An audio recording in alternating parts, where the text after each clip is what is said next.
Avec vous sur Sud Radio pour le 10h midi. On est ensemble avec vous et avec le professeur Philippe Juvin. Bonjour. Bonjour. Bonjour professeur, vous êtes chef du service des urgences de l'hôpital européen, Georges Pompidou à Paris, pas encore américain, il reste européen, pardon de ce lapsus. J'avais une première question à vous poser, comment ça va, comment allez-vous et quelle est la situation aujourd'hui à l'hôpital Pompidou? Alors la situation, comme partout en France, c'est-à-dire qu'on a quasiment plus de patients de nouveau. Encore beaucoup qui sont hospitalisés dans nos lits, ce qui est un élément éventuellement potentiellement de blocage. Et on a en revanche beaucoup de patients qui arrivent aux urgences, qui sont des patients qui ne se sont pas soignés durant le confinement et qui arrivent dans des états physiologiques extrêmement dégradés.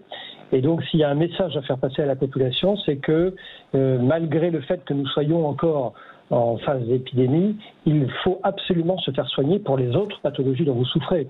Les pathologies cardiaques, pathologies du cancer, en réalité, toute pathologie doit être soignée. Ne vous laissez pas dégrader. Oui, alors c'est un message que nous, on a fait passer sur Sud Radio. On avait reçu le professeur Amarenko, qui est chef du service neurologie à l'hôpital Bichat, qui s'inquiétait du nombre de la baisse des patients admis pour des AVC. D'autres médecins, des cardiologues également s'étaient inquiétés. Et on a aussi beaucoup de nos auditeurs et beaucoup de gens proches qui nous disent « mais on a voulu, nous, aller à l'hôpital et on ne nous a pas reçus, on n'a pas voulu nous recevoir ». Donc il y a un peu cette contradiction qu'il y a peut-être pu y avoir en disant venez vous faire soigner et puis où tous les rendez-vous ont été annulés même pour des gens qui avaient des traitements pour des cancers. Alors il est sûr qu'il y a beaucoup de patients dont l'intervention chirurgicale a été repoussée et cela n'est pas sans poser problème. Aux urgences, nous accueillons évidemment en permanence, comme toute l'année, 24 heures sur 24, tout le monde. Dès que vous avez une pathologie qui vous préoccupe, vous pouvez venir aux urgences.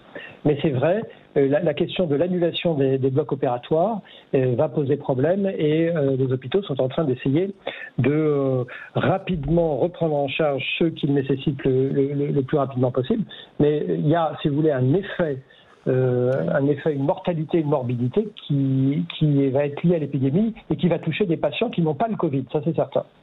Oui, ce matin, je ne sais plus dans quel journal, je lisais que sur le cancer en particulier, il y a eu vraiment pendant ces 2 mois des dépistages qui n'ont pas pu être faits et que ce sont des bombes à retardement pour les patients. Alors il y a des cancers qui n'ont pas été dépistés, il y a des cancers qui n'ont pas été opérés, il y a des vaccinations tout simplement qui n'ont pas été faites.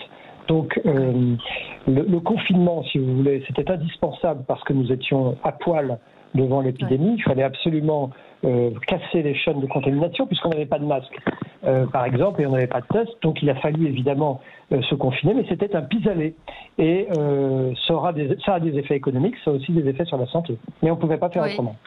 Mais il y a un auditeur sur Facebook qui nous dit encore fallait-il être pris en charge aux urgences? C'est-à-dire, est-ce qu'on a refusé des gens aux urgences qui n'étaient pas Covid? Alors non, tous les gens qui venaient aux urgences étaient soignés. Ce qui est certain, en revanche, et c'est peut-être ce à quoi votre auditeur fait référence, c'est que, et c'est quelque chose qui est absolument scandaleux, et c'est un effet de la crise, qu'il ne faudra pas qu'il ne faudra pas revivre un jour, c'est qu'il y a des patients âgés en particulier qui étaient dans les EHPAD et qui ne sont pas venus aux urgences parce qu'on n'a pas voulu les emmener. Et ça, si vous voulez, je pense que dans le monde d'après, il faudra se souvenir que nous avons beaucoup failli vis-à-vis des personnes âgées. C'est une plaie indélébile. Oui. Le monde d'après, justement, il en est beaucoup question à l'hôpital. Quelles mesures pour l'hôpital? Beaucoup de vos confrères s'inquiètent d'un retour à ce qui se passait avant, c'est-à-dire fermeture de lits, une rémunération qui ne changera pas, une tarification également qui ne changera pas, et un retour à l'administratif à tout crin, ce que beaucoup de médecins dénonçaient. Est-ce que vous aussi vous êtes inquiet? Oui, je suis évidemment inquiet, d'autant que pour réformer les choses, il faut d'abord dire ce qui s'est passé. Et quand j'ai entendu le président de la République, comme tout le monde, expliquer qu'il n'y avait pas eu de problème sur les masques, je vous avoue que je suis tombé de l'armoire. Quelle est la réalité? Si dans nos hôpitaux, nous avons été rationnés en masques, sans jamais en manquer réellement. Mais nous avons été très rationnés. Ce qui d'ailleurs n'a pas été le cas d'autres matériels de protection, les surblouses, dont nous avons manqué très cruellement. Eh bien, il a manqué des masques partout ailleurs. Il a manqué des masques dans la médecine de ville, les généralistes, les dentistes qui sont plus proches de la bouche et de la gorge du patient qui recèlent le virus, et les maisons de retraite dont nous parlions. Il n'y a pas eu de masques, il a manqué des masques partout. Et puis, si je voulais juste conclure sur ce sujet, c'est bien beau de nous dire qu'on n'a pas manqué de masques, mais dans ces cas-là, expliquez-moi où sont les masques que l'État devait distribuer à toute la population. Les seuls masques que la population a acquis, ce soit ceux des masques qui se sont achetés eux-mêmes, soit les masques que les mairies et les départements et les régions ont distribués. Non, évidemment, nous avons manqué de masques, nous avons été en rupture de tout dans cette affaire. Donc cette phrase du président de la République, nous n'avons jamais été en rupture de masque. Elle est incompréhensible. Elle est incompréhensible et d'une certaine manière, vous voyez, peut-être que dans 6 mois, on vous expliquera que non, il n'y a pas eu un confinement généralisé, simplement quelques personnes qui ont décidé elles-mêmes de se cacher. Et puis dans 2 ans, on vous dira non, vous n'avez pas bien compris, l'épidémie en réalité n'a pas touché notre pays. Elle s'est arrêtée aux frontières comme le nuage de Tchernobyl et nous en sommes mieux tirés qu'ailleurs. Vous voyez, mon inquiétude, c'est pas tant dans... je ne comprends pas pourquoi le président dit ça, mais ce n'est pas tant dans sa déclaration, mais c'est dans cette capacité que les hommes politiques ont à raconter en fait ce qui les arrange. Et comment voulez-vous que la confiance soit rétablie si on en est à dire des énormités comme celle-ci ? Oui, on peut rappeler que vous avez, maintenant on parle des tests également, et vous avez alerté il y a quelques jours sur le fait que vous avez des problèmes d'approvisionnement en écouvillons, c'est-à-dire ces grands cotons-tiges qui servent à dépister le Covid et puis le manque de médicaments. Il y a quand même beaucoup de choses choses qui ne vont pas et qui ne se sont pas arrangées et visiblement on n'a pas tiré la leçon des masques si on parle des tests par exemple. Cette crise, si vous voulez, elle aura été une crise de 3 éléments. Une première crise, une crise logistique. Il nous a manqué des masques, des écouvillons, il nous a manqué des tests, il nous a manqué des surblouses, des médicaments. Deuxièmement, c'est une crise de l'inagilité de l'État, son incapacité à s'adapter à une situation fluctuante. Et enfin, ça aura été une crise, et ça le devient de plus en plus, et le président l'entretient en faisant les déclarations malheureuses qu'il a faites, c'est une crise de confiance.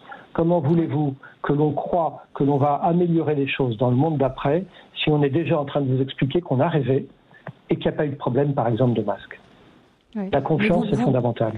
Oui, la confiance, mais là aujourd'hui il y a une pression très forte, vous dites le manque d'agilité, en gros c'est l'hôpital qui a su quand même s'adapter, j'imagine que vous avez vu aussi la vidéo de votre consoeur de la Pitié Salpêtrière qui dit on a réussi, c'est presque miraculeux, mais on a réussi à ouvrir des lits, on a réussi à s'adapter à la situation, on a cru que ça allait durer et puis on se rend compte que voilà, il y a des fermetures de lits, donc l'agilité et le fait qu'on ait pu faire face à cette crise, c'est grâce au personnel soignant, c'est grâce à quoi finalement ? Alors pardonnez-moi, mais il ne faut pas tout mélanger. L'État a été absolument inagile, incapable de passer une commande correctement, incapable de préparer la guerre et incapable de la faire. Qu'est-ce qui nous a un peu sauvés ? C'est d'abord le courage des soignants, qui sont allés au front alors même qu'ils étaient dépourvus de matériel de protection parfois. Et ça a été la capacité des hôpitaux eux-mêmes en circuit court à remettre en cause l'organisation habituelle. Nous avons cassé toutes les barrières.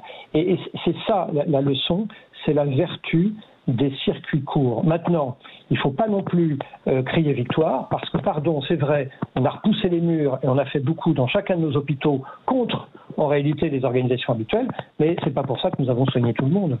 Il y a des tas de gens, en particulier des EHPAD, je le disais tout à l'heure, qui n'ont pas eu accès aux hôpitaux et aux réanimations. Donc c'est faux de dire que tout le monde a été soigné. Si je le dis, la phrase que je viens de prononcer, c'est que probablement, après le coup des masques qui ne nous ont pas manqué, on va nous expliquer que tout le monde a été soigné. Non, je vous le dis, tout le monde n'a pas été soigné. Sur le virus en lui-même, il faut être prudent, il faut attendre une quinzaine de jours, on nous a dit une dizaine de jours avant de voir si le virus circule toujours. Alors, si vous voulez, d'abord, il circule puisqu'il y a quelques clusters qui existent. On a vu les abattoirs avec cette... le sujet, c'est qu'il faut dépister vite les clusters pour éviter qu'ils ne prospèrent. Est-ce que tout ça va donner une deuxième vague? Moi, je n'en sais rien. J'ai du mal à imaginer comment, en libérant toute la population dans la nature au moment du déconfinement, ce qu'il fallait faire, j'entends bien, on ne peut pas rester confiné indéfiniment, on n'aurait pas de deuxième vague. En revanche, la modestie, l'humilité doivent nous pousser à dire que nulle part dans aucun autre pays où on a déconfiné, on a observé de deuxième vague massive. Donc, au fond, arrêtons de disserter sur y aura-t-il ou pas une deuxième vague, mais il faut s'y préparer. Si elle arrive, eh bien, on sera prêt, enfin, on sera prêt à quelque chose. Et si elle n'arrive pas, tant mieux, on respirera. Oui, on a pas mal de réactions tout de même d'auditeurs qui nous disent, par exemple, une amie s'est présentée aux urgences, elle a été renvoyée chez elle à 5 heures du matin, retour 3 jours après, 10 jours d'hospitalisation. Une autre nous dit fracture et tassement des vertèbres, hospitalisée 9 jours, rechute et on m'a renvoyée chez moi avec mes douleurs. Et on a aussi cet écho-là qui nous revient sur des gens qu'on a refusés aussi aux urgences. Alors, je pense que plus que le refus, ça a été une mauvaise prise en charge. Et vos auditeurs ont raison de souligner que durant cette période de confinement, où le système, en fait, était totalement désorganisé, toute l'énergie s'est tournée vers les patients Covid et on a probablement moins bien traité, voire mal traité, des patients qui n'avaient pas le Covid. Ça, j'en suis persuadé. De la même manière, c'est le témoignage d'une de vos deux auditrices, on a renvoyé à domicile des gens chez lesquels on suspectait le Covid, on les a renvoyés sans masque, dans leur famille, alors qu'il aurait fallu lui prescrire des masques et l'isoler pour éviter qu'elle ne prenne le risque d'infecter son entourage. Donc, non, je ne dis pas, moi je dis que nous n'avons pas refusé physiquement de patients, mais probablement n'ont-ils pas été bien pris en charge pour un certain nombre, et certains, pour le coup, on n'a même pas eu à les refuser, ils ne sont pas venus, c'est les patients des EHPAD.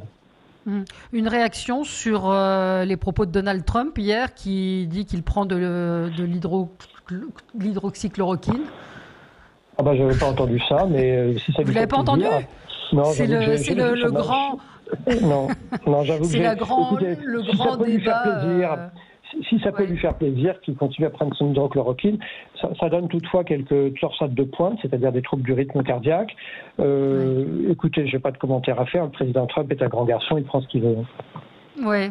En tout cas, il a hier vanté cette molécule en disant qu'il avait, et ça a provoqué évidemment un tollé parce que de dire cela comme ça, comme quand il avait parlé des désinfectants qui pourraient guérir le virus, ça va susciter peut-être des espoirs, des faux espoirs chez des gens. C'est tout le sujet dont je parlais sur la déclaration du président Macron sur l'absence de pénurie de masques. Et au fond, quand le président Trump raconte sa petite histoire de chloroquine, le problème, c'est que c'est pas Donald Trump, c'est le président des États-Unis. Et donc, tous ces gens-là qui ont du pouvoir, qui sont écoutés, tout ce qu'ils font, évidemment, est interprété. Et c'est vrai que c'est un manque de prudence caractérisé. Parce que en faisant ça, il accrédite l'idée qu'au fond, l'hydroxychloroquine fonctionne, alors que malheureusement, je le dis bien malheureusement, nous n'avons pas de preuves scientifiques pour montrer que l'hydroxychloroquine est efficace sur le Covid. Il peut y avoir eu quelques cas qui ont guéri sous Covid, mais peut-être auraient-ils guéri sans Covid, vous voyez, sans hydroxychloroquine. Sans hydroxychloroquine. Et l'argument qui est de dire mais ça fait 30 ans que ce médicament existe et tout le monde en prend, c'est pas non plus un argument médical recevable, parce que si on pense au Mediator, des gens en ont pris pendant 30 ans et on a vu après les conséquences. C'est vrai, mais quand les gens disent ça, c'est pour dire qu'il n'est pas toxique. En fait, un médicament, tous les médicaments sont toxiques. C'est un problème d'importance de la toxicité et de rareté. Et c'est vrai que si vous multipliez les prescriptions d'hydroxychloroquine par millions, comme certains le souhaitaient, eh bien forcément, statistiquement, vous verriez apparaître des complications. Et donc la question, c'est si en face, vous n'avez aucun bénéfice, à quoi ça sert de s'exposer à une complication? Prendre un médicament, quel qu'il soit, ce n'est jamais anodin. Juste une dernière question sur les masques. Comme moi et comme beaucoup de gens, vous observez qu'il y a énormément de Français qui ont décidé de porter des masques et beaucoup ne le portent pas bien. Donc, est-ce que dans ces conditions, c'est utile? C'est-à-dire, on les voit avec les masques sur les mentons, accrochés à l'oreille. Quelle est votre position, vous, sur les masques? Écoutez, d'abord, un masque artisanal, c'est toujours mieux que pas de masque du tout, premièrement. Deuxièmement, il vaut mieux mettre un masque sur le nez et la bouche. Et si de temps en temps il se retire, c'est mieux que pas le mettre du tout. Donc, moi, si vous voulez, évidemment, un masque, si vous le portez, c'est pour couvrir la bouche et le nez, sinon ça sert à rien. Si de temps en temps vous le retirez parce qu'il fait chaud, parce qu'il n'y a personne autour de vous, après tout, pourquoi pas. Mais comprenez que le masque, d'abord, c'est pas l'alpha et l'oméga. Il faut se laver les mains aussi, surtout quand on touche à son propre masque. Je dirais aux Français, portez le masque le plus possible, évidemment absolument 100% dans les transports en commun ou quand vous êtes en contact avec d'autres personnes dans les magasins. Et puis pour le reste, je veux dire, alors que l'État a été totalement défaillant dans tout, on ne va pas se mettre à engueuler les Français parce qu'ils ne savent pas mettre leur masque. Je leur explique qu'effectivement, ça se met... Oui, si ça se met sur le menton, ça ne sert à rien. Ça ne sert à rien. Porter un masque, même mal, c'est peut-être mieux que rien du tout.